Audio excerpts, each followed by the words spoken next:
किसी के जंतुर भरने में इतनी ताकत नहीं कि हमारे कर्मों को नष्ट कर दे। ये भगवान ने आयुर्वेद बनाया, भगवान ने डॉक्टर बनाए।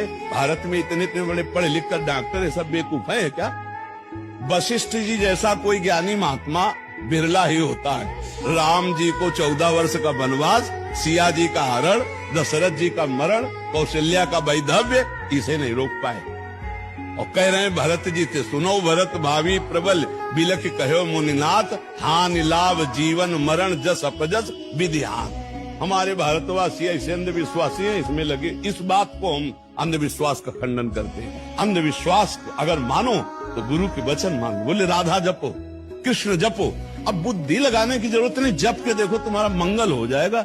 कृष्ण नाम तुम्हारा मंगल कर देगा, राधा नाम तुम्हारा मंगल कर देगा, राम नाम तुम्हारा मंगल कर। ये जंतु रंतु ये मंगल नहीं करने वाले, बस पक्का कह रहे। महीना 2 महीना 4 महीना कोई मंत्र जपता होगा तो सिद्धियां अपनी बताता होगा। यहाँ बचपन से मंत्र ही जप रहे हैं। हमारे ब्रज में एक से एक सिद्ध हुए। बताओ कौन जंतुर बांधने वाला हुआ? एक से एक सिद्ध हुए, एक से एक सिद्ध हुए। जिसने अनंत ब्रह्मांडों का सृजन पलक झपकते कर दिया, हम उसके दास हैं। भूखे रहेंगे तो भी उसके दास हैं, छके रहेंगे तो भी उसके दास है। महलों में राखे चाहे झोपड़ी में बास दे, उसी के दास है।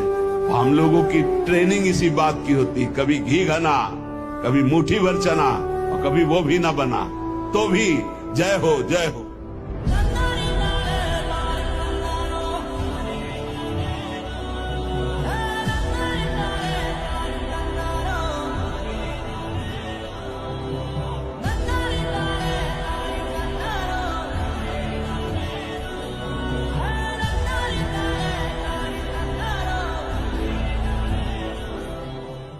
तो ये वाक्य जो मैं बता रहा हूँ ना, ये ध्यान से सुनो, पूरे जीवन में काम आए। तो हुआ यूं कि जब भगवान 5 जगह मांगने आए थे कौरवों से, तो कहा था कि 5 जगह दे दो, पांडव आराम से रहेंगे, तुम आराम से रहना, कोई झगड़ा, कोई विवाद, कोई युद्ध नहीं। तो शकुनी ने दुर्योधन को कहा कि सुयोधन इसे बंदी बना लो, ये उनका फेवर लेके आया। दुर्योधन का नाम सुयोधन था। तो अब जो है दुर्योधन ने ऐलान कर दिया कि बंदी बना लो। अब ठाकुर जी को कौन बंदी बना सकता है? तो पहली बार ठाकुर जी ने अपने जीवन काल में पहली बार वो ऊर्जा दिखाई थी, वो लाइट दिखाई थी कि मैं हूं। अब उसके बाद कृष्ण वहां से चले कहकर कि अब युद्ध होगा, और धृतराष्ट्र ने राज ज्योतिषी को बुलाया ये जानने के लिए कि क्या होना चाहिए। तो राज ज्योतिषी को बुलाया, राज ज्योतिषी से पूछा कि क्या करना चाहिए बताओ। तो राज ज्योतिषी ने कहा कि महाराज सुयोधन की कुंडली में राजयोग, कोई हरा ही नहीं पाएगा, निश्चित तौर पर राजा बनेंगे, आप युद्ध करो। और सिर्फ इस बात पर युद्ध का ऐलान हुआ और युद्ध शुरू हुआ। जब युद्ध शुरू हुआ तो उसके बाद 3 दिन बीते, कौरव हारने लगे थे। तो राज ज्योतिषी को फिर से बुलाया धृतराष्ट्र ने और कहा कि ये क्या चल रहा है? बोला महाराज मैंने परिणाम की बात की, अभी तो युद्ध शुरू हुआ है, परिणाम जो होगा उसमें सुयोधन राजा बनेगा, सुयोधन विजयी होगा, आप राज तिलक की तैयारी कीजिए। ठीक है। अब धृतराष्ट्र लगातार चिंता में था। 8 दिन बीत गए, आधी सेना निपट गई थी कौरवों की। अब ये दिखाई दे रहा था साफ साफ कि कौरव हार जाएंगे, पांडव जीतेंगे। तो फिर से बुलाया गया राज ज्योतिषी को। धृतराष्ट्र बैठे हुए हैं, महात्मा विदुर बैठे हुए हैं, और राज ज्योतिषी को पूछा गया कि भाई ये क्या हो रहा है? तो कह रहा था कि सुयोधन राजा बनेंगे। अब तो 8 दिन बीत गए, आधी से ज्यादा सेना निपट चुकी है हमारी। तो पता है राज ज्योतिषी ने क्या कहा था? कि वहां कोई है जिसने नक्षत्रों की दिशाएं बदल डाली, कोई है जो समय और परिधि से परे है। हाँ। कोई है वहां। तो विदुर ने कहा था कृष्ण है वहां। हाँ। तो जिसके साथ कृष्ण होते हैं ना, अनंत ब्रह्मांड के सारे नक्षत्र, सारे ग्रह उनके चरणों में हैं। बिल्कुल। यदि हम कर्म बुरा करते हैं तो 4 दिन भले हम चमक लें, इसके बाद हमको गिरना पड़ेगा। तो बुरा कर्म का बुरा फल भोगना पड़ेगा, अच्छे कर्म का अच्छा फल। तो वो तुम्हारे साथ बुरा कर रहा है, तुम उसके साथ अच्छा करो तो तुम्हें अच्छा सुख मिलेगा, और वो परिणाम में दुख भोगेगा। ये सिद्धांत है। और लड़ाई झगड़ा करोगे तो जैसे वो अपराधी वैसे आप अपराध कर रहे, तो फिर उसको दंड भगवान क्यों देंगे? एक रमा नाम की एक लड़की थी, उसकी शादी हुई बड़े अच्छे घर में। जिस घर में शादी हुई वहां भी ठाकुर जी के और राधा रानी के भक्त थे सब। एक दिन पता लगा कि मोहल्ले की सारी जो महिलाएं हैं बरसाना जा रही हैं। अब अगले दिन सुबह की ट्रेन है और रात में पैर में चोट लग गई। अगले दिन सब महिलाओं के साथ रमा जो है बरसाना आ गई, सीढ़ियों पे चढ़ने लगी। सब महिलाएं थोड़ा सा आगे चली गई, पैर में चोट लगी थी, थोड़ा धीरे धीरे चला जा रहा था। जब कुछ एक सीढ़ियां चढ़ गई तो एक बड़ी सुंदर सी कन्या आई। उसने कहा मैया चलो मैं सहारा देती हूँ, मैं चढ़ा देती हूँ आपको, मैं ले चलती हूँ अटारी तक। रमा ने कहा कि ठीक है बेटा। तो अब वो जो कन्या थी वो सहारा दे करके रमा को ऊपर चढ़ाने लगी। तो रमा ने पूछा री तेरा नाम क्या है? तो बोली मैया मुझे सब लाडो कहते हैं। बड़ा प्यारा नाम है भी तू लाडो, कितनी सुंदर कितनी प्यारी है तू। ऊपर जाकर के उसने कहा मैया एक बात तो बताओ, मैंने तुम्हें ऊपर तक चढ़ाया, तुम मेरे लिए लाई क्या हो? तो रमा के पास कुछ चूड़ियां थी, पाजेब थी, सोचा छोटी बच्ची है पहनेगी सुंदर लगेगी, उसको दे दी। बोले मैया ये तो श्रृंगार का सामान है, ये तो अधूरा है। माँ ने कहा कि बेटा कल फिर आऊंगी, अब मैं सारा आज दे दूंगी तो कल मुझे कौन चढ़ाएगा ऊपर? कल सुबह मिलना तू मुझे। अब रमा उसके लिए चुनरी लेके आई, लहंगा लेके आई। अब रोज रमा कुछ न कुछ उसके लिए लेके आती। 6 दिन तक ये सिलसिला चलता रहा। 6ठे दिन जब रमा पहुंची तो उस कन्या के साथ एक बड़ा सांवला सा सुंदर सा मोटी मोटी आंखों वाला एक बच्चा भी था। तो लाडो ने कहा कि मैया ये मेरा सखा है, तुझे इसके लिए भी कुछ लाना पड़ेगा।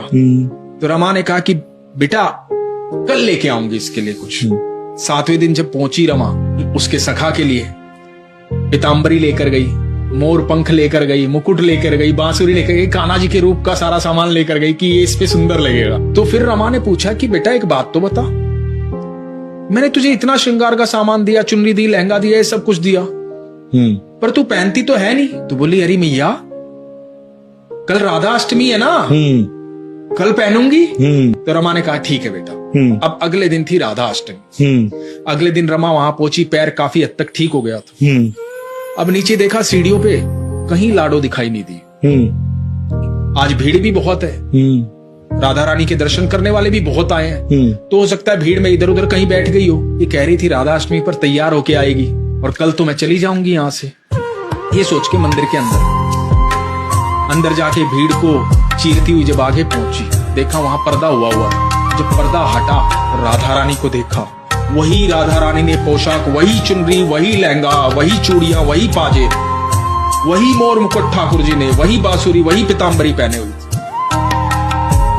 रमा देख करके स्तब्ध हो गई। हमारी बात गांठ बांध लेना, भगवान उसी को हमारी बात गांठ बांध ले, जो महापुरुषों भगवान उसी को घसीटते, जो स्वयं जो साधना करता है उसका फल होगा उसे स्वयं साधना, जब महापुरुष उसका फल होगा उसे भगवान ला, और जब महापुरुष की कृपा होगी आज तक भगवान किसी को भी स्वीकार किया हो स्वयं से, आज हमें बताना, किसी को भी स्वीकार किया हो स्वयं से तो हमें बताना। अगर उसके प्रहलाद जी भक्तराज है तो देवर्षि नारद जी, अगर प्रहलाद जी भक्तराज है, अगर ध्रुव जी अटल पदवी में है, देवर्षि नारद जी, अगर ध्रुव जी अटल पदवी में जगह बिना महापुरुष के कोई भगवान का लाडला नहीं, बिना महापुरुष के कोई भगवान का लाडला नहीं बन सकता। प्रिया प्रीतम से रस बरसा रहे, हमें से प्रिया हमें से रस बरसा रहे, हमें जबरदस्ती हमें से कर दे। महापुरुष हम पान कर जबरदस्ती करने भी चलते तो ऐसे पान कर पाते, हम पान करने भी चलते तो ऐसे पान करते। दैन्य से पान, और ये वो दैन्य अहम का नाश दैन्य से पालन करते, वो दैन्य अहम का नाश। अगर हम नाम जप करें तो हम बड़े से बड़ा दुख, अगर हम नाम जप करें अपने धर्म हम बड़े से बड़ा दुख प्राण भी समर्पित कर सकते। अपने धर्म नाम जप के द्वारा प्राण भी हमारे अंदर आध्यात्म बल आ जाता है,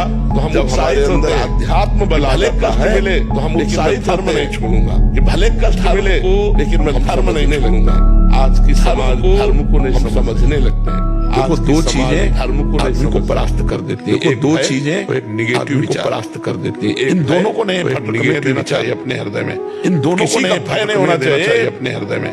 हम अविनाशी नहीं होना चाहिए, मरेंगे नहीं, शरीर मरने वाला वो एक बार मरेगा, फिर हम क्यों मरेंगे नहीं, शरीर मरने वाला वो एक बार मरेगा, फिर हम क्यों भयभीत हो। और निगेटिव विचार भय ये नहीं आना चाहिए। निगेटिव विचार जिनके ओवर थिंकिंग बढ़ने लगती है ना, और डिप्रेशन निगेटिव विचार जिनके ओवर थिंकिंग बढ़ने लगती है ना, और डिप्रेशन में पहुंच जाते हैं। टूटना मरना मत, हालत झुकना मत, टूटने पे झोली, हालत थी रहने का ठिकाना नहीं, हाथ में श्री जी रहने रुमाल नहीं, खाने से तुम्हें हिम्मत बनाने के लिए रुमाल नहीं थी, डरना मत, तुम्हें हिम्मत बनाने के लिए बात कह रहा नहीं, डरना मत, टूटना मत, त्रिकाल में है वो मेरा दोस्त है, त्रिकाल में है वो मेरा दोस्त ठुकरा दो, वो मेरा प्रीतम है, छोड़ूंगा सब दिन ऐसा आएगा। मैं हमारी इस बात को खुद बोलेंगे, एक दिन हमारी इस बात मेरे साथ बोलेंगे, एक दिन ऐसा है मेरे साथ ऐसा हुआ, आज दिन ऐसा है मेरी तरफ एक कदम चल, ऐसा वो करता है, मैं मेरी तरफ एक कदम चल, तो मेरे लिए मैं 1000 कदम तेरी तरफ चलूंगा, ऐसा मेरे लिए कि जगत तेरे लिए, मैं ऐसा प्रेम प्रकट करूंगा कि जगत तेरे लिए आंसू आए।